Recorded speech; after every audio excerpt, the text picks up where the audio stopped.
Hey, what's up guys? So katakan hari ni korang pergi supermarket, sos plum tak ada, tak apa.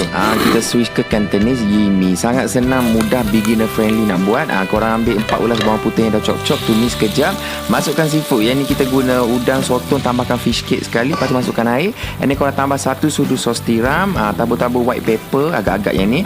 Masukkan carrots, lepas tu seasoning lah, garam, sebut perasa semua. And then masukkan minyak bijang sikit, sesame oil. And then tambahkan sayur. Lepas tu masukkan air tepung jagung untuk bagi dia pekat. Lepas tu korang pukul telur, jus, masukkan ke dalam. Simple saja. And baru letak kita punya Yimmy.